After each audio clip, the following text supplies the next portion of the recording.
Arrêtez tout, Panini a décidé de lancer Star Wars dans la collection Pocket et le monde ne va pas s'en remettre. On avait déjà des formidables succès avec Ultimate Spider-Man, The Boys, Kick-Ass et toutes ces séries qui cartonnent dans cette collection Pocket. Et pour assommer une bonne fois pour toutes la concurrence, Panini a décidé de sortir non pas un, mais non pas deux, mais 3 albums en septembre dans la collection. C'est complètement taré. La collection Pocket va accueillir 3 albums Star Wars. Autant vous dire que Panini va en vendre des pelletés et que ça va être un phénomène. Attendez-vous à un tsunami de vente, attendez-vous à une avalanche de fans hystériques qui vont s'arracher ces bouquins. C'est tout simplement dingue ce qui est en train de se passer, puisque le nombre d'annonces concernant ces big news est fou et que le nombre de séries intéressantes dépasse l'entendement.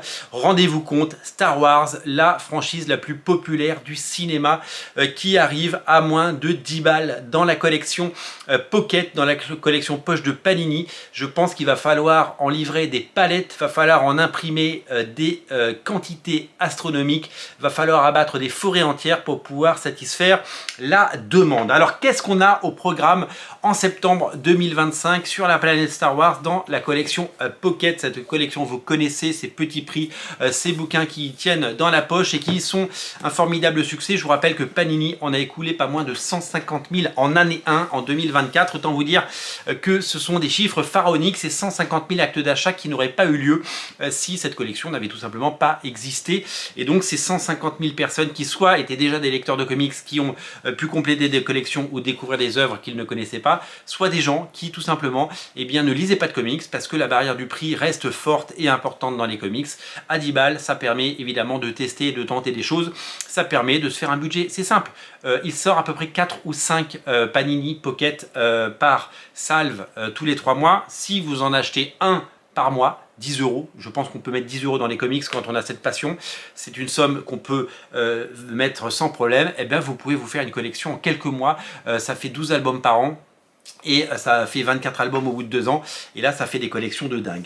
Clairement, il se passe des choses étonnantes dans cette collection. Et donc, on va en parler puisque le premier titre annoncé, c'est ni plus ni moins que le Star Wars de Jason Aaron.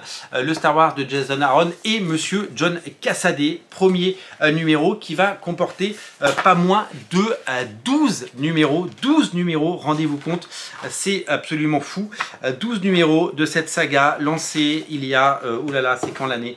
L'année c'était 2015, 10 ans déjà, 10 ans que Marvel publie du Star Wars. Cet épisode et cette saga dessinée de main de maître par le fabuleux John Cassaday, mais aussi par des gens comme Simone Bianchi, et puis ensuite qui a dessiné, c'est Stuart Timonen, je crois, qui est arrivé, le fabuleux Stuart Timonen qui est arrivé pour faire la suite. Et bien cette saga à l'époque a été un formidable succès. Alors il y a eu des centaines de variantes de cover, souvenez-vous, c'était quelque chose de totalement fou, et le premier numéro s'est vendu en 2015 à 1 million d'exemplaires. 1 million d'exemplaires.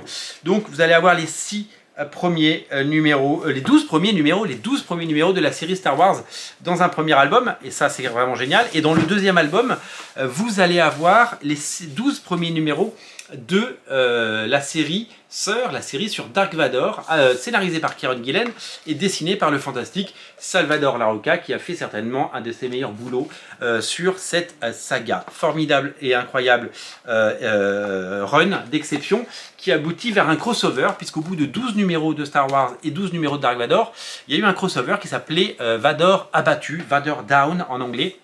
Vador abattu, c'est l'objet du 3e Pocket qui sort comme ça. Et bien, quand vous aurez acheté les 2 premiers, vous avez pu qu'à lire le magnifique et incroyable crossover, et vous avez la suite de l'aventure tout simplement. Ça coule de source et c'est évident. On a de la chance d'avoir du Star Wars en Pocket. Ça va être un succès monstre, je peux l'assurer, je peux déjà le dire. Star Wars aujourd'hui c'est disponible en absolute, et donc C'est vraiment le grand écart. Vous pouvez vous prendre un magnifique Absolute pour avoir le beau volume dans son coffret avec du beau papier, ou vous pouvez taper le Pocket à partir de septembre à 10 balles. Tout comme, c'est fou puisque ce Dark Vador est sorti il n'y a pas si longtemps, cet omnibus Dark Vador par Kieron Gillen et Salvador Larroca. Il vient de sortir, beaucoup de gens l'ont acheté parce que des fans de Star Wars, il y en a beaucoup plus que de fans de comics, puisque ça touche un public beaucoup plus large, parce qu'évidemment il y a des millions de gens qui ont vu ces films au cinéma et qui collectionnent tout, les romans, les figurines, les bandes dessinées, les comics. Vraiment c'est une communauté hyper active qui va au-delà des films et qui consomme énormément de produits dérivés, et la bande dessinée en est un. Avec cette nouvelle collection et ce nouveau prix, eh bien, il y a tous les gens qui n'avaient pas craqué pour l'omnibus qui vont pouvoir craquer et qui vont pouvoir replonger. Et puis ce que je voudrais rajouter avant de terminer, c'est que quand il se passe quelque chose sur la planète Star Wars, eh bien non seulement nous on en parle parce qu'on aime les comics, mais que les communautés de fans de Star Wars sur les réseaux, que ce soit sur Discord, sur les forums, que ce soit sur les réseaux sociaux, dans les groupes Facebook, que ce soit sur les sites spécialisés, relayer cette information, la communique. Et donc là, ça va avoir un effet de loupe et un effet absolument fabuleux. Prévoyez de faire chauffer les rotatives chez Panini, ça va être complètement fou. 3 titres Star Wars à ne pas rater à partir de septembre 2025. Vous êtes prévenus, ça va être gigantesque. Merci d'être si nombreux à regarder ces émissions. Merci pour votre fidélité et n'oubliez pas de vous abonner si vous aimez Radio Comics. Et on a adoré débriefer cette journée de Pocket, et demain on sera là bien sûr pour vous débriefer les autres sorties, pour débriefer les autres annonces faites par Panini pendant la journée. On va les digérer cette nuit et demain vous les aurez bien sûr sur Radio Comics à partir de 7 h du matin. Merci d'être si nombreux, je vous dis à très bientôt. Bye bye.